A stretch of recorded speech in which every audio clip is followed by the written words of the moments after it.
Your voice. BBC Radio Merseyside. Dr. Michael Lavalette there, Professor of Social Work and Social Policy at Liverpool Hope University. Would that put you off, though, the use-by date at all? You know, do you look at it and think, they're going to start selling these for like 10 pence tins, 10 pence packets of spaghetti, which is great, but let us know when. If it's going to be 7:45 at night in the Coed, let us know so we can all queue round the block.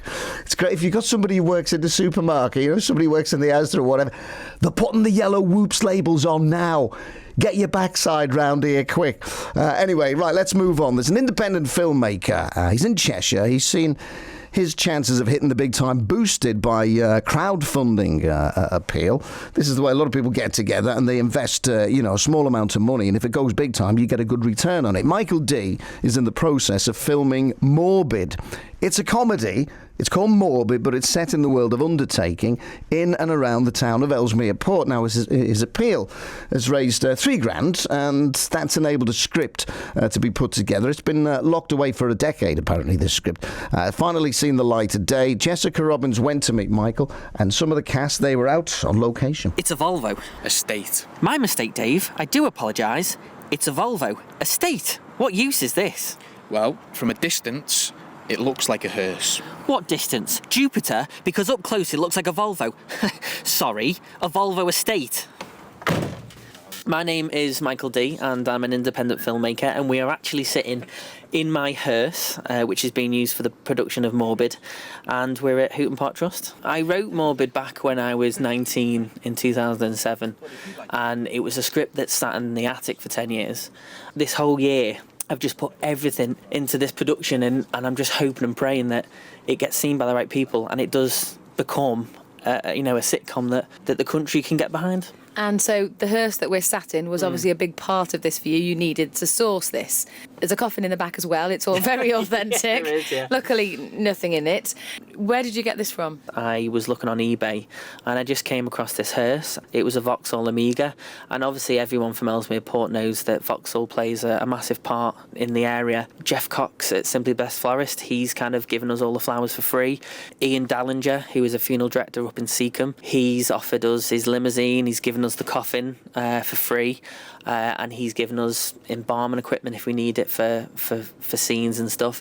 So where are you at now with filming then? How much more have you got to do of the pilot before you feel you're in a position to hopefully send it to people? Is that the plan? At the end of the day, if I could keep it as an independent and produce it online, obviously I would choose that road, but I wouldn't knock it if the TV channels came calling. The idea at the moment is to put the first episode on Amazon, and then hopefully if we can get the funding, we hope to do a further 5 episodes, and we hope to then push it towards Netflix. That would be the plan. Coffins can be totally ecologically sound, like sweet to nature and made out of wicker or reclaimed wood or woven out of hemp or whatever. I read about it once in a magazine. Also, I've heard they're dirt cheap. Oh, they're cheap? Well, why didn't you say that? Elric, can you arrange that to be done? On it now. So Elric, Carol and Grant, you are in the film. Tell me what you do. Well, I am a script editor, and I'll be writing the future episodes with Mike when we get round to doing it. And then I'm also playing the character of Elric, which is the same name as me, which is dead easy to remember. Which was very funny. I especially liked your Welsh accent. Oh, thank you very much. Thank you very much. How are you enjoying this? I love it. Yeah, it's been really good. It's nice to hear the response. You know, I was out the other day and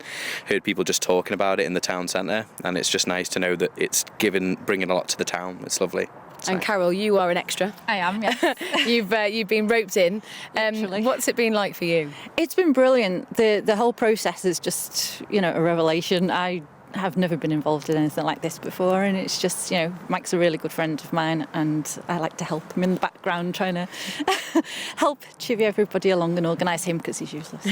And you have had the hearse on your drive a few times as well, haven't you? That was obviously didn't go down so well with the neighbours. I warned some of them, but obviously not all of them, and I did scare some of the neighbours, yes. So it's going back on there again this week, so I have to go round and tell everybody again. And Grant, you're an actor yourself, so you are local, and you also are from around here. What does it mean to be involved in something that is so local? It's just very different, and it's nice to be able to get involved in something that is local and not have to go down to London all the time, or Manchester or wherever, and get involved with other people who are local as well and get that community vibe going. Because it's based here, and it's based here, you know, written by someone from here and acted in by yourself. So there must be a sense of ownership.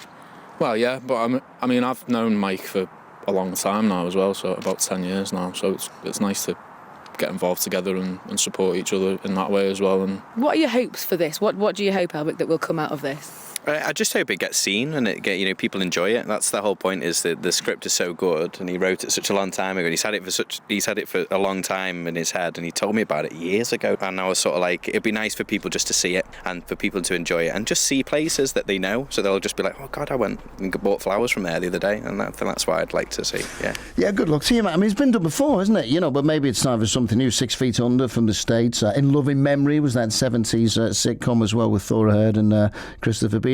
I like the idea of bringing the company car home, the hearse, and just leaving it on the path. Neighbours like that, curtain twitching.